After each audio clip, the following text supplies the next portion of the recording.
You are now listening to High Content.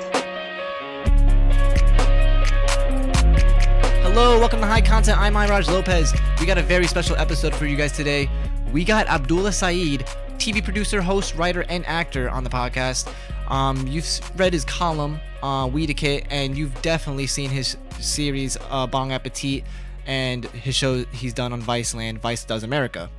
He is somebody who, not just me, but the whole High Content crew, Joe Barati, a.k.a. NASA Calligraphist, a.k.a. Tokyo Drift, and Keaton Reeves, a.k.a. High Content's Topologist, a.k.a. the California Science Solutions boy. We were very excited to get him into the studio. We found out he was coming to Humboldt, and we went to his comedy show, found out he's a very cool dude, and then was stoked to come on the podcast. And yeah, this is a very good one. So I suggest you share this with your friends and your family, and let's just jump right into it. Abdullah Saeed, High Content. Fed up with niggas, they frontin' like loans. Fucking this model, little bitch from the back, and the tenant made back, almost broke all her bones. She don't do backwards, only do bones. Sometimes a cone if she out on the golf, it was white. We almost canceled today's podcast actually because we had a pupper laying on one of the podcast chairs that our guest is actually sitting on right now, and this pupper is like not a small pupper. You know, he's a pretty, I think it's like 65, 70 pounds of pure muscle. And he was not moving whatsoever. And we found out that when we were gone out of the convenience store, he got into the little Q-tip bucket we have here on the table. Oh, no. Yeah. So, and then at first we didn't notice because, like, when we get home, he's usually right at the door greeting us. Mm-hmm. But then we come inside, he's sitting on the chair, and we're like, what's wrong? He just looks at us. He's staring at us a little bit, and he starts, like, shaking his head, like starts swerving. I'm like, oh, no. He got into the fucking bowl. And like I always check the dog before I check the room, and I fucking check in the corner, the little buckets over there in the corner, and I know he's going after the Q-tips. I know he likes to get high. He'll go to the Q-tips, he'll bite these ends off. No way. And then leave the plastic part and then go for another Q-tip, and like he'll do that through like all the little Q-tips, and like he'll get high. Ate like, a bunch of hash. Yeah, like she loves that stuff. Oh my god. So yeah, we almost canceled the podcast. I'm sorry. We were like coming and I was like, oh shit, what are we going to do, guys? Are we going to move this dog, or are we going to have Abdullah Saeed come through on High Content? Dude. Well, I hope I didn't displace that dog, but it's good to be here. Either way. She's fine. She's in another room, and it's kind of a fate thing because like she would normally be barking her head off right now. She'd be freaking out. She's like not like used to it. Every time your podcast guests come over, they try to like come over at least like a half an hour. I'm like, hey, come over a half an hour early to meet my dog because it's gonna just like be barking the whole time, even if it's in the other in the other room. But she's a little sedated, and she does it herself, so I'm not at fault. No, okay. I'm a little off fault. I should probably keep my Q-tips. I actually had a top. I got this fucking container and had a little top for it that like made like a little trap door, like you had to put pressure on it to open it. But I took the top off to clean it, and then one day I do it. She fucking gets into it. Oh, is there an ashtray somewhere? Oh yeah, we'll just use this little tray I've been using. We'll use the culprit. Yeah, the culprit cup. So yeah, we have Abdullah Saeed on High Content. Dude, how you doing, man? Very well. It's really good to be here. It's really good to be in Humboldt. You know, everywhere else in the world, I'm just some asshole walking around. In Humboldt, people actually watch my stuff, and you know, they show a lot of love, and I do appreciate it. I gotta say, it's like, you know, it's a good feeling. You know, to come up here and realize that, you know, look, when you work in entertainment, you know, there's a lot of, it's like there's some wins and there's some losses and there's a lot of slings and arrows, and you know, you get I'm good. I'll keep it in this thing. Thanks. You know, you get some love from some people, but then, you know, you get, it's a job, you know, it's a hard thing to do. But then when I come up here, I realize that like people watch my content, and it's like the right effect, the effect that I want is actually happening, you know, and I'm really thankful for that. Yeah, I just remember, like, you know, in high school, you're always trying to just come across that weed video, or like you're actually trying to figure out what's the difference between a sativa and indica. And when you get older, you're like, damn, I was so dumb. But you have to find those like avenues of information. Yeah. And being able to just go online and like go on YouTube and find like all these Weedicate videos and like the Bon Appetit series, it just really like opened up our eyes. Like maybe if we didn't have the resources to buy the weed, at least we could figure out like what it would be like if we did. Dude, I love hearing that. And actually, if it makes you feel any better, back then, right, I lived in New York, and I was a weed customer, like, on the East Coast, like anybody else, right? And basically I would go on these shoots to Denver or whatever, and on Vice's budget, I would buy a bunch of weed from the dispensary and, go smoke it. And then like, I would have to get rid of it before flying home. I could never really bring that weed home. So it was this crazy dual existence. So I was living your experience as well at the time. Yeah, that was the big thing that made us move out here, was that like, man, I just can't, like, I like to smoke weed, I like having weed on me, I can't feel like a criminal just living in my hometown. I need to go to a place where like the laws are in a way that I can have as much weed on me as I want. In Monroe County, it was we were smoking wax at the time, and like I think it was like 2014. It was a felony for having over 3 grams, and you go 10 years in jail, like minimum, for over 3 grams of wax. And me and Joe at the time, we had more than 3 grams of wax on us. So like, sure, yeah, that shit's kind of like, oh my god, we can't be like walking around here doing like smoking wax like normal like that. So yeah, that's an interesting parallel, by the way. I think your listeners would appreciate is that you guys are from Monroe County, right? Are you as well, Keaton, or no? No, I'm actually from North Carolina originally. Oh, no kidding. Okay, Yeah. Cool. So we've got another East Coaster. Yeah, we're on the East Coast. But yeah, so I, lived in Philadelphia for a long time, so I'm another Pennsylvania person. But I also have family in Monroe County, so that's kind of a cool thing. I saw your area code and was like, what? yeah, it's kind of cool that you still have that same area code. You're like, yeah. Switch it up, then you Which get, like, I'm not gonna mention on the air. That's We're like not trying to dox them. no, 3/10 of my phone number public. There's a bunch of area codes in Monroe. You gotta find Yeah. out. But let me ask. Is the family still paying the bill? In terms of what? The phone bill? Oh yeah, I'm on the family plan. Yeah. That's right. Actually, Why wow. wouldn't you be? That Why is wouldn't you very be? Come interesting on. thing. It is like the last It's thing. smart. Yeah, and you know what it is more for me than anything is like my mom is, my biggest supporter, and I literally would not have done any of the stuff that I do if my mom wasn't super, super cool, and like really supportive of all this stuff. And I feel like she has to have the feeling that she's taking care of me. I by no means need her to pay my phone bill or be on the family plan, but I feel like it makes her feel like she's still taking care. You know what I mean? Totally. Which of course she is. It's a little but pleasantry that she gets to be like, well, at least he has a phone this month. yeah, Like, exactly. I would have like a phone anyway. she but- knows she's handling that, and but I'm still on the family plan. Interesting. That's dope. Yeah. hmm Like my family plan is like so huge right now that like I have like an iPhone. I didn't get grandfathered in like my sister did. She has like unlimited internet, but like I get a good amount of internet and I'll never really go over. Yeah. But like I'm paying like $60 a month for like a nice iPhone, and like I get like an upgrade like every 2 years, and it's pretty dope. Yeah, not bad. Which brings us to the sponsor of this show, AT&T. Oh no, Verizon. Family No, plan. we're Verizon boys. Verizon, yeah. I'm a Verizon boy too, Yeah. actually. Dude, Verizon always coming in clutch. No, fuck that Verizon dude who switched up though. Real talk. Yeah, I know, right? What a Dude. traitor. I Yeah. can't believe it. And Sprint, of all the ones, he goes to the worst one. The worst company. Yeah, The absolute worst company. They buy all their data from like the other people. And shit. I've heard the stories. Yeah. I've read the tweets. Yeah, Sprint has parts in WikiLeaks. They have parts in that, Oh, really? No, I'm just making Oh, shit up. okay. I just like the spread discourse. You got Yeah. me. I know. I'm just saying buzzwords, But yeah, it's this is like it's just like so surreal right now because like I remember being in Pennsylvania, sitting on Joe's like living room, like sitting on his carpet, like on his laptop, as like us like just sitting there, just watching like videos of you like going all over the world, smoking weed, and like going to places like Humboldt County, and like Yeah. diving into the culture, and like the way you presented it was like not like such a goofy way, because me and Joe back in the day, like we had a bunch of friends we smoked weed with, but like a lot of them act like kind of stupid, kind of goofy. And, Sure, like, yeah. and, like it's fun to act like that a few like around like sometimes, but like Mm-hmm. me and Joe, like we'd after we hang out with friends, like all right, let's go smoke weed, and then like talk about like cool shit, and then like we like watch like your like Vice videos and like Mm-hmm. watch you like dive into these cultures, and not like in like a stupid way, like oh let me take this like huge snake dab, but like oh let me like Yeah. oh like tell me about like how you developed this plant, how you developed this farm and everything. It's like intense. Right. You know what? I love hearing that, first of all. Like that's exactly what I wanted to bring to the table when it came to cannabis content, right? Was that like, we're cleaning it up. And I think Bong Appetit on Viceland was like kind of like the epitome of that. Another show that I work on that's called High Maintenance on HBO.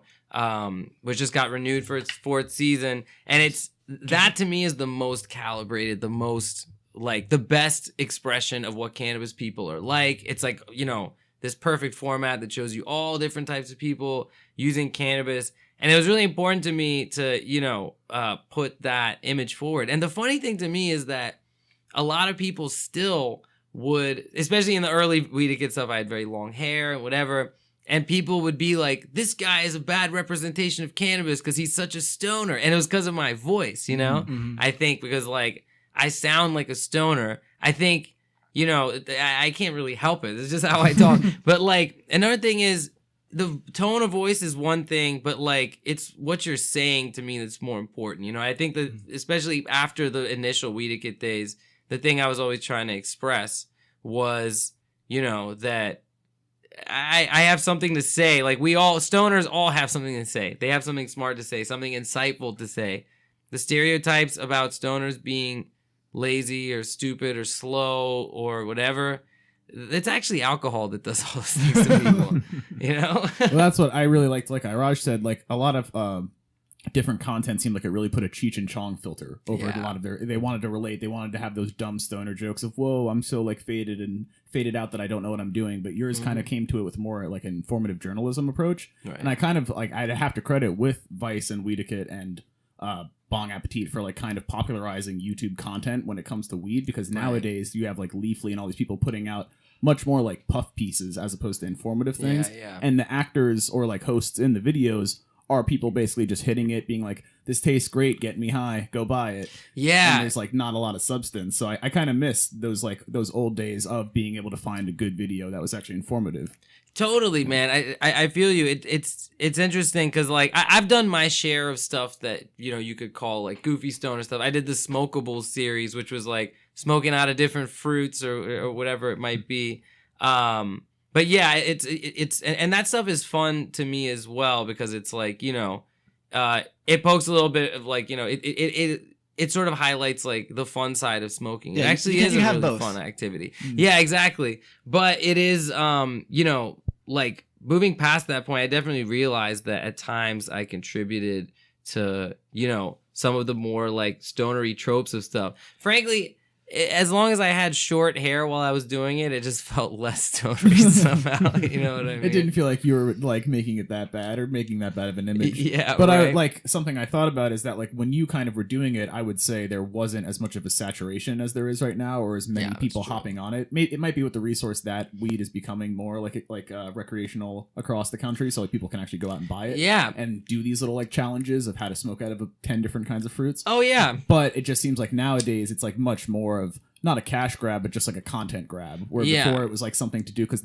when someone like you would do it, from our standpoint, it felt like it's because not everybody can do it. Not everybody has the resources to go buy all this weed and burn through all that. But now it's kind of just like everybody can. Yeah, no. If you live in a state that has it. Yeah, it's true. And there was a couple things in Smokables even that I was like, these are functional things. Like I did one little short episode of it that was about pressing rosin at home, right? And now, of course, the world has moved on and we don't press cured nugs at home. But at one point, this was like the cleanest, best, safest way to take a dab at home. Yeah. There was no solvents involved, whatever. And that, by the time I did that video, it was, everyone in weed world really knew that was a big trend. Like you get a hair straightener and suddenly you can make dabs at home or whatever, right? No matter where you are.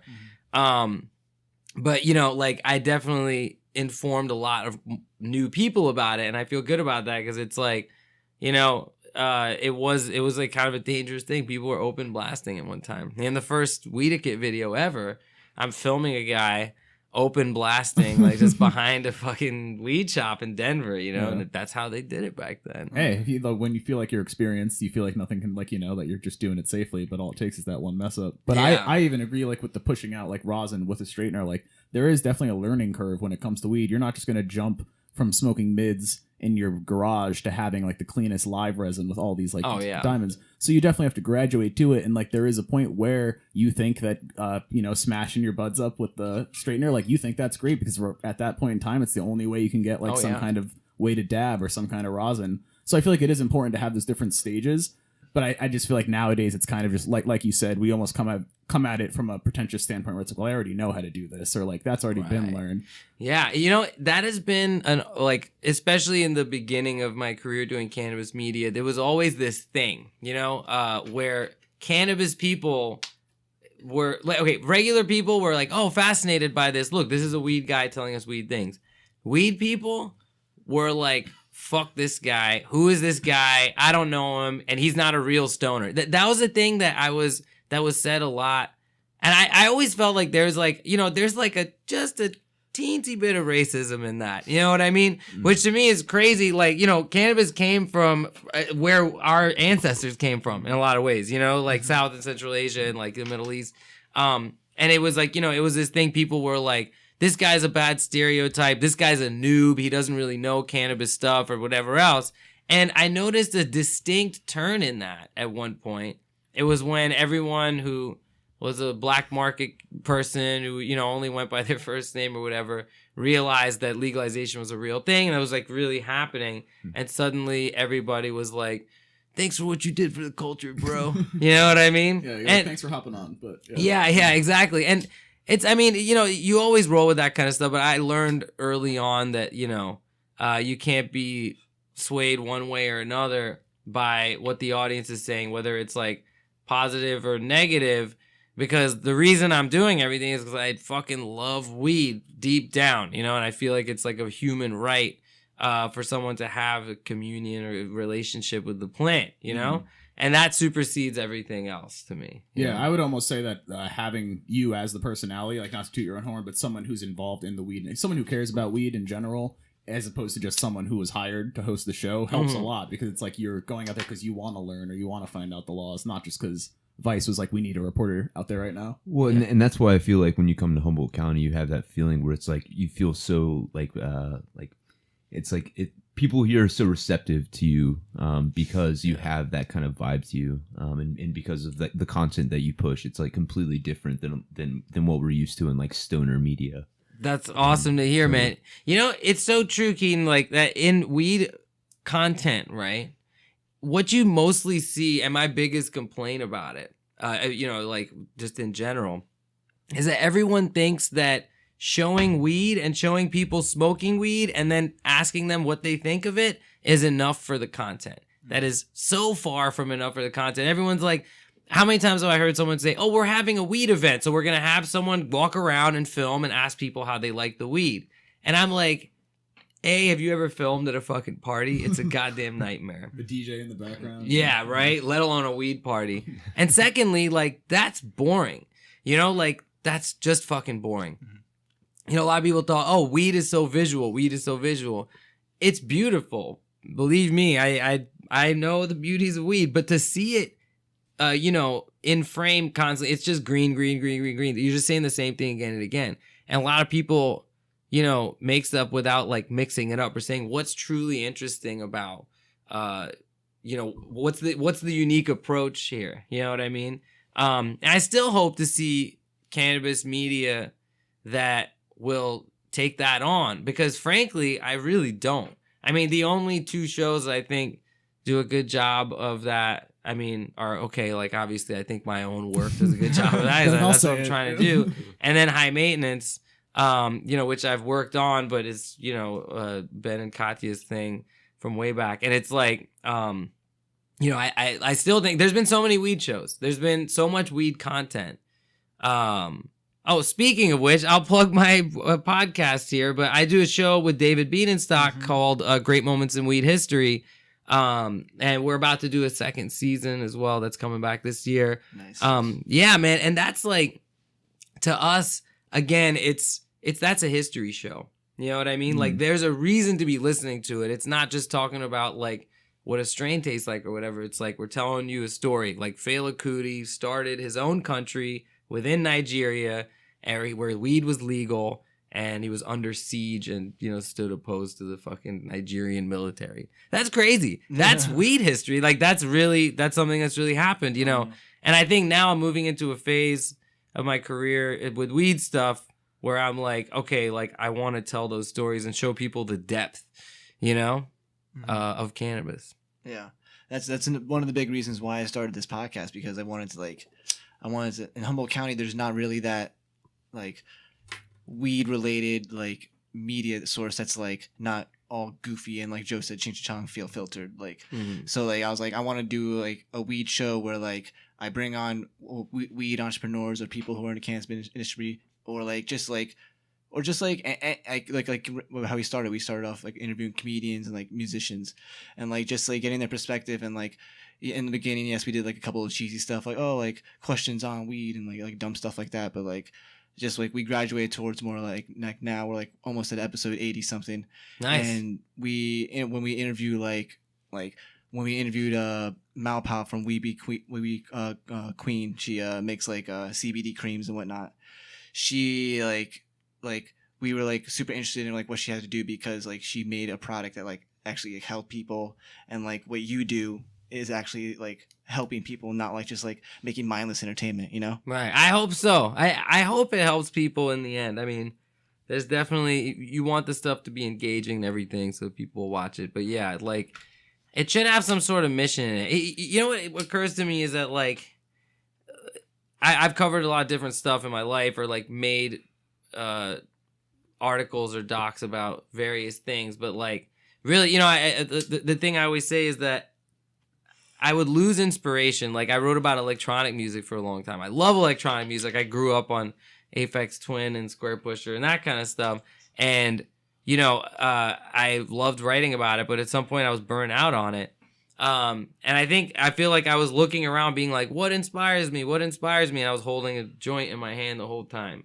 You know, I didn't realize that like this is the thing that inspires me the most.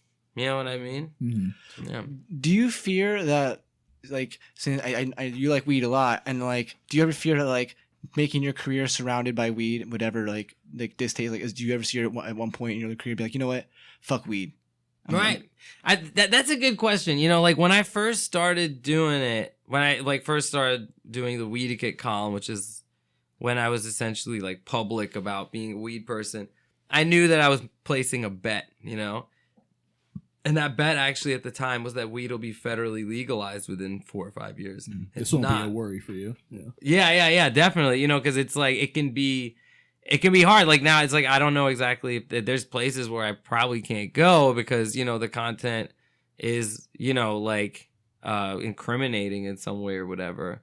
But yeah, like that was a decision then, and it was fine. And then also I feel like I've made that, you know, the fuck weed thing, like, or, you know, I'm like, I can feel my tolerance slipping, for example, as I get older. I smoke less weed now. You know what I mean? Like every year it's like my joints are smaller, or it's like it goes out and, you know, I'm smoking a joint for like 3 hours.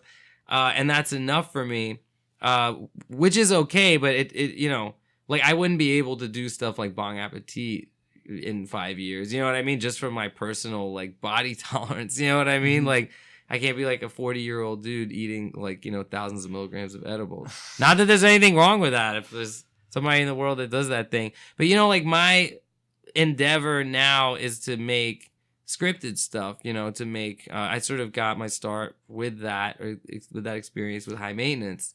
And I was like, well, I want to make stuff that not only helps to normalize cannabis shit, which is always, you know, and the way I think to do that in scripted stuff is as an incidental thing, you know, as something that that's not necessarily the story's about, but that if you just see normal people in a movie smoking weed or in a TV show, it makes it more normal, you know, and it's that sort of incidental thing that, you know, I'm interested in. And then beyond that, also, you know, my identity as a Muslim American, you know what I mean, has definitely, I feel like, factored into my experience, and that's something that I want to like express through my, you know, fictional work as well. Mm-hmm. To be like, what is that plight? It's you know, it's poignant and funny and interesting, and like that's like a story I want to tell as well. So yeah, it's an evolution, you know.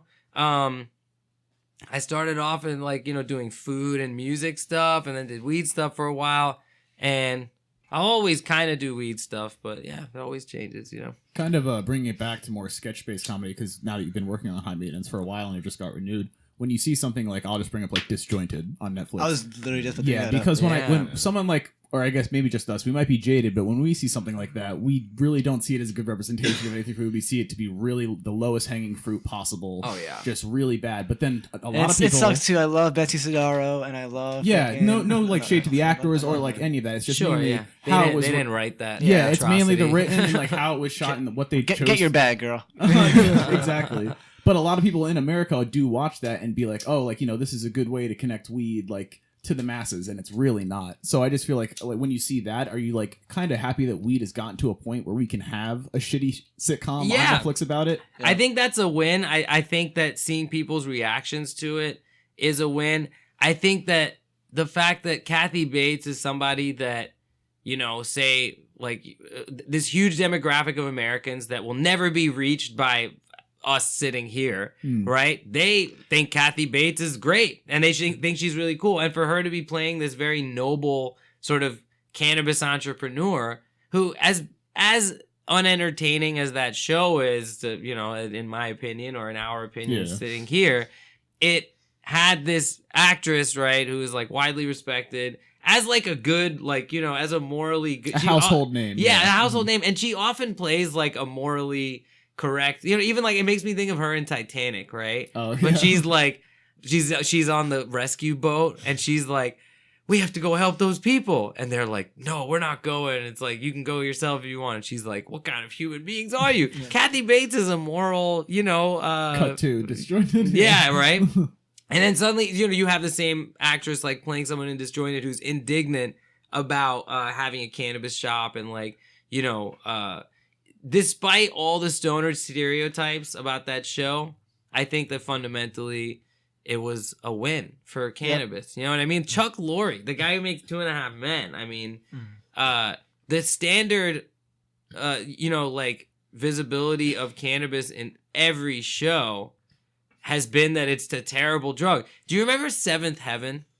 A show called Seventh Heaven. Yeah, my sisters definitely watched that. Yeah, right. Jessica Biel was in it. I forget if any other actors came on. No. Seventh Heaven. The guy with Yeah, the blonde yeah. hair, So Seventh Heaven had an episode, right, where they, the father was a priest or whatever, and they were like super, like I was like, what a nightmare to live in this family. Or you know what I'm talking about, right, Keaton? So joints. Yeah. So basically, what happens is there's some suspicion that one of the kids is smoking weed. And the kids are like, no, we're not doing it. And then what happens is in a tearful confession, right? The mother confesses to the father that when she was like 17, she smoked pot once. And that like then her friend got in a car accident and died. Or like something terrible happened. And she's crying and he's like, this is such a betrayal. Like, I can't believe you smoked pot once when you were a teenager. And I was like, yeah. And, Call up the lawyer. yeah, right? And speaking of like weird, like, barometers for morality, Seventh Heaven at the time was like, this is what the perfect good family is like. They talk about stuff and whatever, and the father's very aware of the kids' lives, and the kids are very, they're good kids and they're trying their best and whatever. It's like, and their marriage isn't perfect, but they make it work, or blah blah blah. It's like selling you all these fucking lies, and then on top of that, they're like, oh, weed is this, I remember seeing that, and man, I was 16 or 17 when I saw it, and I was so infuriated by that. That single episode, which I didn't watch the show, it would be on like randomly after like reruns of Seinfeld or whatever sometimes. Yeah. After school, maybe the 6 o'clock Simpsons would come on, and then Seventh Heaven would come on or something like that. Like, it was right before Boy Meets World. Every single time. Yep. Keaton with the win. So. Yeah, like I remember seeing that and being so fucking angry and being like, I can't believe that this kind of propaganda is going out. And then there was another TV episode that swung me the other way and made me realize that like this is all there's possibilities. And it was when it's season 13, I think, of The Simpsons. The episode is called Weekend at Burnsies, and it's where Homer smokes weed for the first time. Maybe the only time you see him do it in the show. And it's pretty like silly, goofy, but it makes a lot of really strong points using that classic like Simpsons ire. And I was like, holy shit, like we can advocate for weed through TV. It's possible. And again, that's like The Simpsons is more like, because like maybe for our generation it would be more like a Family Guy, and they're like somebody else who would, but like Simpsons is way more like universal across the board, where an older generation can look at it and be like, oh, okay. Yeah, absolutely. It's something that's been around for a long time. It's characters that people are familiar with. Yeah. And it was subversive in how it presented it. But like I remember there's one like time where they're like, "Oh, Homer, like when are you gonna stop smoking weed?" And like Lisa goes, "Yeah, I miss my old dad, the one that was drunk and yelling and scream." You know what? I don't know what I want, is what she said. And I always thought that was so brilliant too. It's so obvious. And then they make another dig in that episode where they're at the bar. And Lenny and Carl and Mo are like, "You were getting all spacey when you were smoking weed, man. We were going to have an intervention. But at the planning party, Carl got alcohol poisoning." Or like Lenny got alcohol poisoning. And they're like, "Ha ha ha ha, I nearly died. Ha ha ha ha." You know what I mean? But like that kind of shit, I'm like, yeah, that was a special episode, man. I remember I stayed home to watch that episode, even though I was supposed to be somewhere to meet my mom and I was late. And I was like, I have to watch the first airing of this episode. I feel like it's history. Yeah, it's history. I watched it. Speaking of that, you've actually, with your job and just in life, you've traveled a lot, like across the world. And like you said, not always weed related, sometimes other things. Like one example is the Indian honey. Yeah, Nepal. So it's like, it's not just always like straight weed. It can be other things. But you've learned a lot about different pockets of communities that have cannabis and they've had cannabis for a long time. So like it's not new to them. So like now that you're here in Humboldt, how would you kind of like compare the Emerald Triangle in 2019 compared to somewhere like Oregon or Washington, where they've kind of like adopted a good amount of the strategy? They can make some pretty good stuff. Right. But I just like, you've kind of seen it all. So like, where would you rank Humboldt in that ranking? Oh, interesting. Okay, cool. I'm going to pause it for 1 second and take a piss, and I'll come back and answer that question. Where's the bathroom at? All my niggas money, Lord, why you think we rap? You say you take risks, but you're too afraid to try. I don't talk on the phone because I think it might be time. There you go. All right, so to answer your question, Joe, I think Humboldt ranks pretty high in terms of cannabis culture places. Like, this is a community, right? Or like, you know, talking about Arcata or Eureka or like larger Humboldt. It's a community where cannabis is widely accepted, right? Where it's a generally peaceful environment around that stuff, right? People are kind, people are friendly on a, you know, on a base level. There's no real attitude about, you know, about cannabis out here. And everyone looks at it as like a thing that you farm, you know, even if it's a business, it's, you know, it's a business where you have your hands in the dirt. And I think that makes it rank really high. I mean, look, the Northwest is all great when it comes to cannabis culture. That's the thing, man. It's not the laws, it's the people, right? In all these places, it's like how far along is it? In a place like LA nowadays, you could say that, you know, cannabis is a little gross, you know, like cannabis culture is a little bit gross because it's like, it's all flashy and it's all, you know, like, it's all like, it's kind of girls in bikinis pushing you like a product. Yeah, yeah. And it has this air of exclusivity and of tacky, you know, sort of like elitism or something like that. But then you come up to a place like this and it's refreshing for me because kind of, you know, as you go north in California, like, the culture gets a little bit more earthy when it comes to cannabis. And I really like that. You know, it's maybe if I lived in it for long enough, I would find problems with it. You know what I mean? As well, I'm sure. But it's refreshing to me. And I think that, you know, you see that in the Northwest as well. You know, at this point, I probably spent an equal amount of time in all places, right? Like, I haven't been up to Seattle or Portland that much, like just a few times to shoot or whatever. And every time I'm there, it's like, you know, I dig it. I dig what they're doing there. But as far as Humboldt goes, you know, when you're up in Portland or whatever, it's not really like, it's not like cultivation country exclusively. It's like, you know, it's cannabis country, but, you know, there's every part of the culture is there. This is like cultivation country. You know what I mean? Land where we are. Yeah, exactly. And I think that makes a huge difference. And I think there's a deeper or wider understanding of, you know, like cannabis politics around here. So I appreciate that stuff, man. It ranks high. Nice. That's good to know. Just because, like you said, like you've kind of been to the more Northwest and people are catching up for sure because now they've had more access to it. But it's nice to know that the Humboldt County still has its magic. Yeah. I do have a question. What are your plans moving forward past like Vice? Oh, wow. Good question, man. So right now, you know, my main focus is great moments in weed history. And there's like a couple other podcast projects that are going to be coming out that I'll be talking about more through my social media and stuff. And I'm writing a film with my friend Ben Sinclair the co-creator and star of High Maintenance, which is a pretty crazy thing. It's like it's a prison dance film, and that's all I'll say about it. But that's forthcoming. And then like, what else am I working on? It's funny. There's literally at any given time, I feel like there's like 15 things. Those are definitely the two things on the forefront for me right now. And then I'm working on another film with another friend of mine, and there's some other stuff, and doing stand up, man. I mean, that's a big thing for me. I only started doing stand up about 8 months ago, right here in Arcata, in Arcata. That was like basically my first stand up set ever. Technically my third, but kind of my first real one, you know?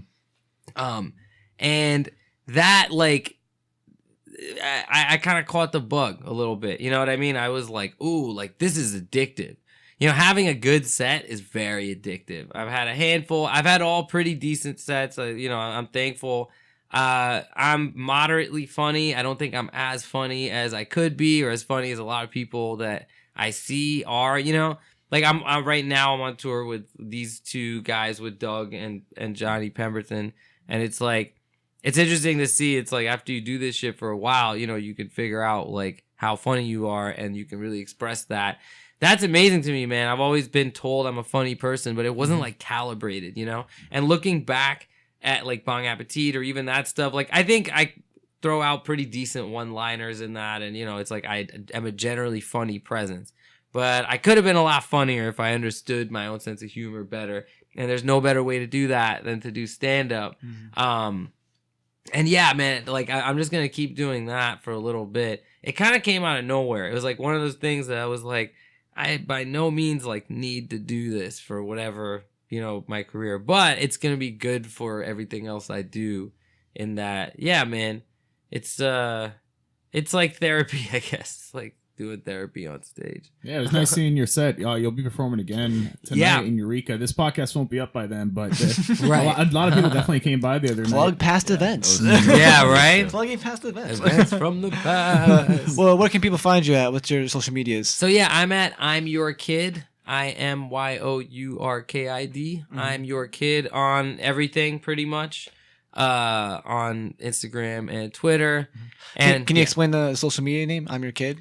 Oh yeah, so actually, it's the story behind it is that it's not that fun, I guess, but like T Kid or Kid or the Kid has always been kind of like a pseudonym of mine, and the first Weedicket articles, like those whatever first I don't know how many, like 100 articles that there were, but they were all under the name T Kid, right? Which is the T stands for the, and I was like looking for a new Instagram name at some point, and it's the Kid, and I'm the Kid, and this is the Kid, and they were all taken.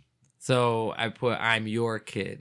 Okay. And that was available. And I asked because like the rage right now is like being like I'm Baby. So because like, all those rappers like Lil Baby, Dub Baby. So I'm like, I thought this is like your spin it. Like you guys are babies. Y'all babies. Sorry, I'm Kid. I'm Kid. Yeah. I'm Your Kid. I wish I was that up with the trend, but it's from many years ago at this point. Start a new hashtag. Yeah, exactly, man. Well, thanks for coming on, dude. I really appreciate it. Yo, thank you for having me, man. 80 some episodes already. Keep doing what you're doing. It's fucking awesome. Yeah, man. No, I'm stoked for you guys. And thanks so much for having me. It's good to be in Humboldt. Yeah, thank you so much. Hopefully we'll see you next time you come back to Humboldt. Oh yeah, I'll come back on for sure, man. Yeah, I'll holler. All right, peace out. High content. Thanks. She was tripping, had to ask her what pick you take. I can make your little bitch just wanna percolate. Sex first, then we can have an after date. Gave me head to my shit, I'm decapitated. Look me in my eye and I'm that nasty face. Make it rain in the club like a nasty day. Told him that I'm coming, no ejaculate. Pastry, pocket boy, you not having cake. Fuck that overcoat and I swear your jacket.